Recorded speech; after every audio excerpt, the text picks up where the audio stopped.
made that photograph because Roger was still delivering papers. Stand up, Roger.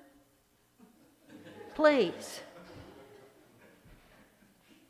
He used to be our platform assistant every Sunday, but he delivers papers. This man delivers papers every morning and does a good job of it.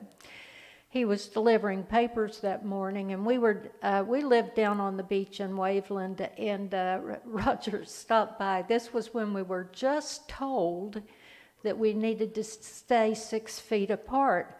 So he stopped by, knocked on the door, and Dan immediately went and got his ruler to make sure that Roger didn't get too close. And so, thank you, Roger.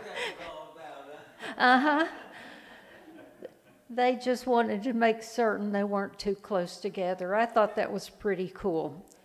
Listen, if we had known, and thank goodness we didn't, right? That pandemic was coming. I don't know what we would have thought. We couldn't have done anything about it anyway, but the truth is, looking back on it, maybe it was a gift. Maybe it's what it took to slow us down a little bit, to get our attention, to get us to go inward. And what I'm talking about today is peace and stillness, and you don't find inner peace anywhere but right here. That's where you find it. My family is just now getting back to going on some of those international trips that we used to take every year.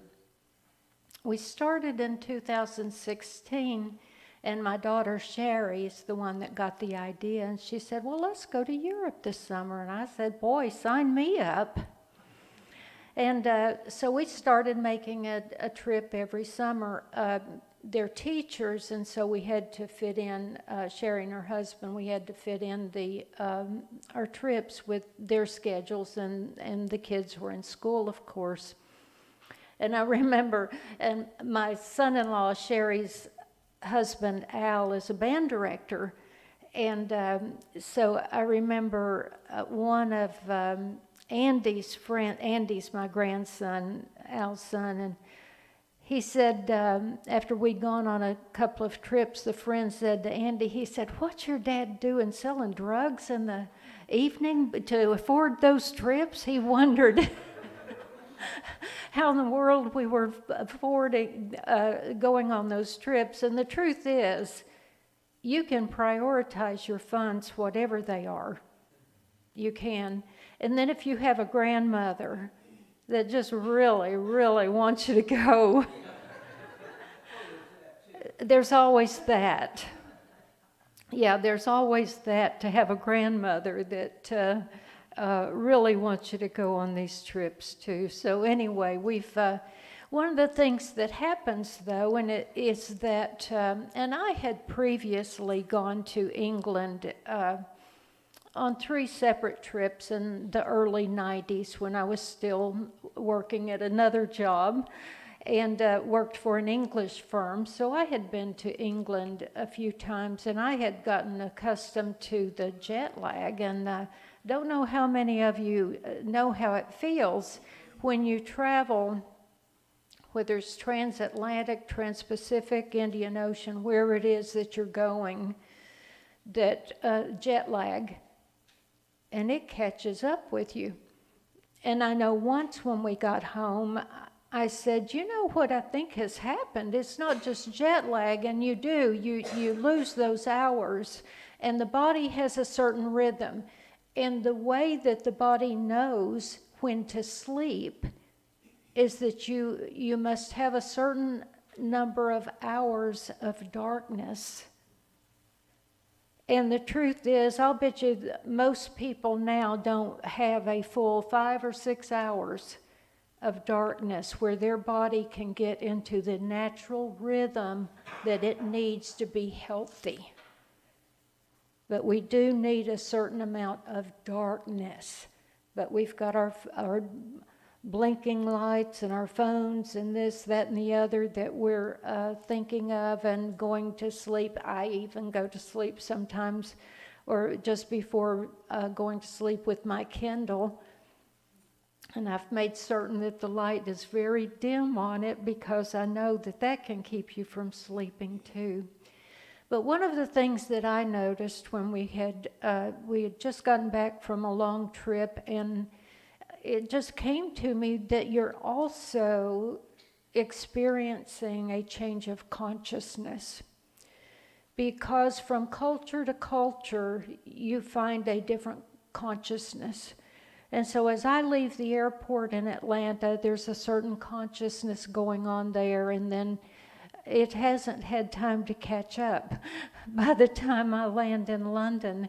And then sometimes we feel like we're on a different planet, and we may as well be when it comes to consciousness. But what I'm going to get to the inner peace here in a minute, but I had a couple of stories that I wanted to tell first. And speaking of international trips, I had read a story about a passenger on Britain's Imperial Airways. And it was a company that pioneered air travel between England and Australia in the mid-1930s. Can you imagine? And if you have time to spare, go by air was their motto. If you have time to spare. And that was their popular expression of the day. Airliners were both slow and incapable of flying a long distance. So one of the first flights took off from near London. They flew to northern France, where it was delayed extensively due to bad weather. When it arrived in the south of France, one of the motors had failed, and it was necessary to wait for another engine to be shipped by sea from England. That took a few days. There were further lengthy delays along the route in Rome, Cairo, the Middle East, etc., until finally the flight had progressed as far as Singapore. At this point, a lady passenger asked the manager in Singapore if he thought the flight would arrive in Australia the next few days because she was expecting a baby shortly. "My dear lady," he replied, "you should never have commenced your trip in that condition." She didn't.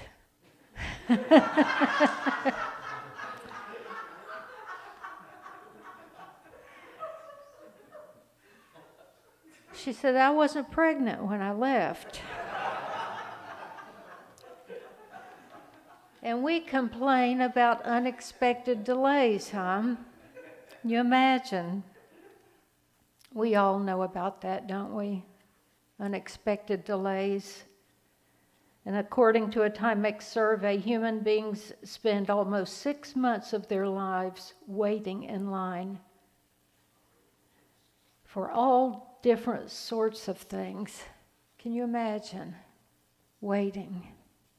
All we need to do is go out on the interstate one day, and if we're lucky, this slowdown is in the lanes going the other way, right?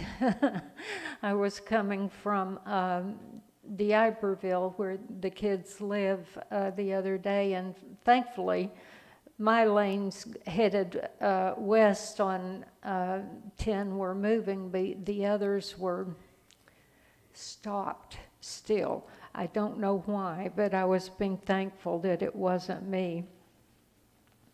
But anyway, I wanted to also say that,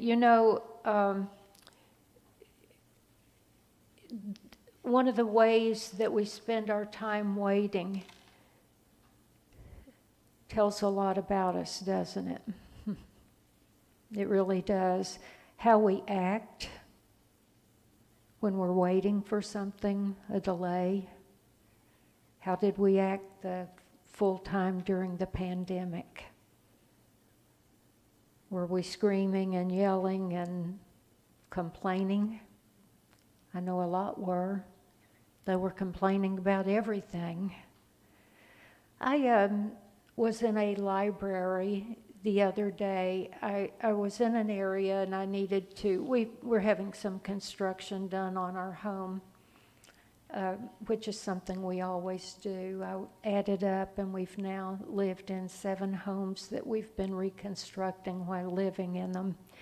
And this, and mark my word, this is our last, okay? This is our last.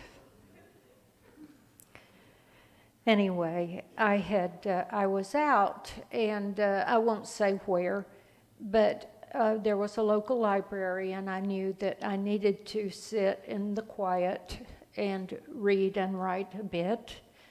And so, what better place than a library? So I stopped in, and when I walked in the door, I was surprised that there was a person sitting sort of in the lobby area and talking quite loudly. And so it took me by surprise. It's not something you expect. So I went ahead and sat down in a corner, and I thought, well, this is going to end soon. It's a library. So it didn't. I sat in the corner quietly and did my best to just change my own consciousness and see if I could be still long enough that I could ignore this loud voice coming from the middle of the room. And it just wasn't possible. I moved upstairs, didn't make a difference, just moved everywhere I could to do something about it. I checked my inner self to make certain I wasn't angry. I wasn't about to scream at somebody. I was just in need of a quiet space and felt like I deserved it. So I listened for a moment and I thought, okay, this isn't right. There's something not right here. Somebody's not following whatever protocol or procedures that you should follow in a library. So I listened, and he was talking about the environment, and there was someone softly responding to him, but her voice was so soft I could hardly hear what she was saying. She was trying to be quiet. But he talked about the environment, and then he looked like a scientific type, maybe. Then he talked about just all sorts of things, and then he got to the pandemic, and then he got on the subject of vaccines, and he's a non-vaccine believer, and he spouted off on that for about 5 minutes very loudly as the lady asked him a couple of questions, and at that point, you could tell it was even going to start getting political. So I went up where I could see him. I could see the librarian on duty, and it was a young woman. Probably didn't have a clue what to do with the situation.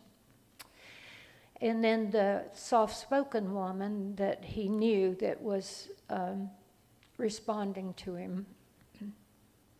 I said, okay, what's going on here? Is there a forum, a discussion forum, or what's happening here in the lobby of the library?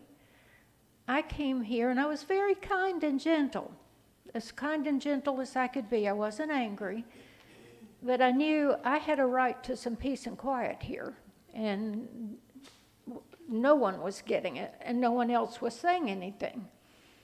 So I said to the gentleman, and right directly to him, I said, what's going on? Are you holding a forum? Or is there a discussion group? What's the situation? Because I came here because I needed some peace and quiet to read and write. And it's not possible. Oh, he starts folding up. It made him angry. Starts folding up his books. Oh, I'm leaving. I was just trying to explain my situation and where I'm coming from and my views on all of these things, and folding up his books and acts like he's leaving. I said, okay, that's good. All I wanted was some peace and quiet. And so I go back to my corner to sit down, and he starts again. So, and if you had known me in my younger life, I was so shy to imagine that I even spoke up in this situation. There's a miracle there. But my depth of spiritual knowledge and the experiences that I've had have given me the confidence to speak up when the time is right. And you know the old saying, there's nothing as powerful as an idea when its time has come. Well, honey, the time had come. So I walked kindly back to him and I said, I thought you said you were leaving. Oh, well, I just had a few more things to say. And the librarian said to me, she said, ma'am, you can go into the meeting room or you can go into the children's room. I said, okay, but I knew that wasn't right. She needed to ask him to leave. So I went into the children's room and stayed there for an hour or so and did what I needed to do. But after I left and got home, I thought about it and prayed about it a little more. And so I called the director of the library because I knew that this was not procedure that should go on there. And she said, no, you were right. And I have spoken to all of our librarians that this is not the proper procedure. No patron has the right to come in and start talking loudly and disturbing the peace. And I appreciated her so much because she said she had talked to all the others that work there and the procedure is different now. No longer will they ever ask a quiet patron to go into another room. They will ask the patron that is disturbing the peace to either be quiet or leave. Okay? So sometimes you are required to speak up. And one of the things that happens is that we'll recognize we're not angry. We're not angry. I didn't do that from an ego stance. I didn't at all. That came from the inner peace that I have. How did I obtain that? Practice, practice, practice. That's how you obtain inner peace. And knowing. You practice and practice. And what happens is, like the Buddha, like Lao Tse,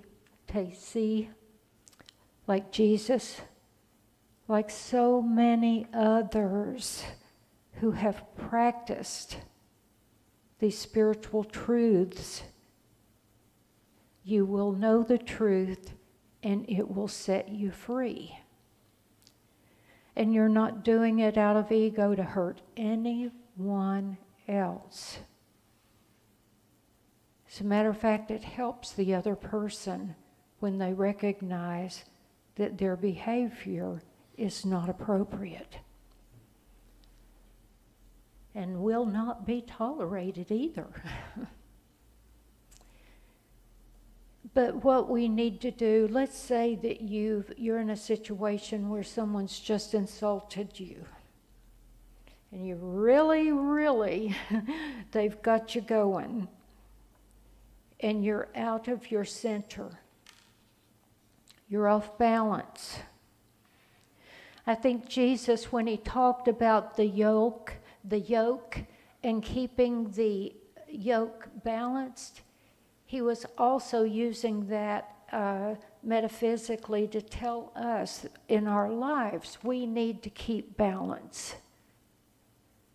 And if you're being pulled one way or another, you're not balanced. And we need to, sometimes the easiest thing we can say to ourselves is back to center, back to center, back to center, when something has gotten us upset. There's a lot in the world to get you upset right now, isn't there? There's so much going on everywhere. We pray for peace, and what do we see? We look all around us and see problems of every type and disasters. But what we have to recognize that it doesn't help for us to get upset about it. As the song said a few minutes ago, I send my peace, and it returns to me. I send peace out into the world, and it returns to me. That's exactly what happens. Our inner peace matters. And we can't do it. We can't be in inner peace if we're stressing over everything going on out there in the world. We can care. We can send our love. We can add that to our prayer list. But the more we stress over it, the less inner peace we have. So if you have a time when you need to get back to a center, you're off kilter, too many things have happened, you've had a week that is just unbelievable and it just keeps on coming. We've all had those, haven't we? We all have. Pause, take a deep breath, release. Put your hands on your heart and connect, just like this.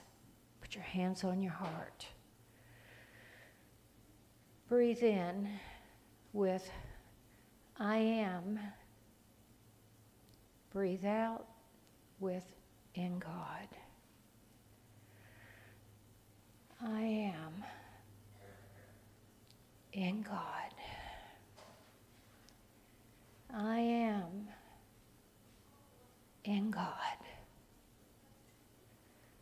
If you're outside, look up literally. Look at the sky. It will change your perspective immediately. Take off your shoes. Feel the earth. Feel the rhythm of the earth. There is a rhythm. The earth breathes. Allow it to breathe through you.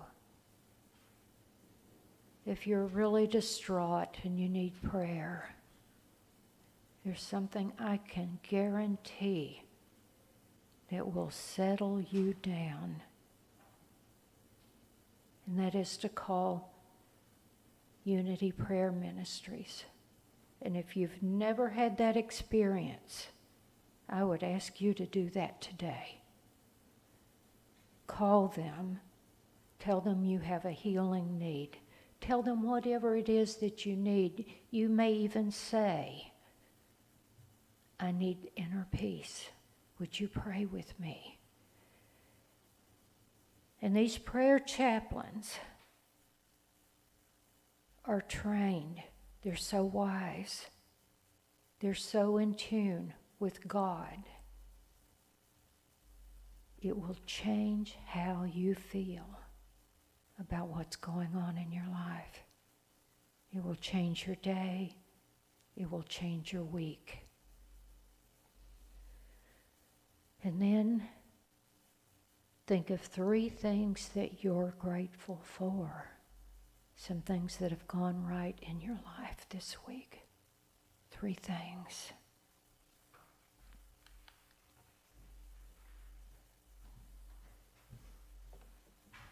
One of the things that I've practiced for years is when off balance,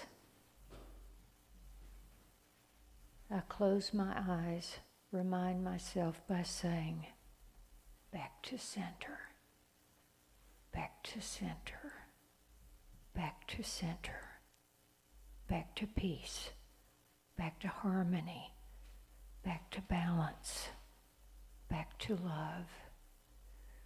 Then connect with a higher thought. Whatever it is that you're looking at that's problematic or hurtful, find a higher way of looking at it. See yourself going, your spirit up here, looking at the same situation that you were just stressing over. Find a higher way of viewing that, and you'll quickly settle right back down to center and balance. You won't react in anger, bringing out anger in the other person. What will happen is you will respond with love and respect, just the way I did at the library. We remember the golden rule, do unto others. In everything that we do, remember that. Remember to pray for peace. Maybe the greatest prayer we could ever pray is, God, may I have peace of heart and mind. I thank you for being here today, and I pray for peace in each of your lives. Thank you for your time.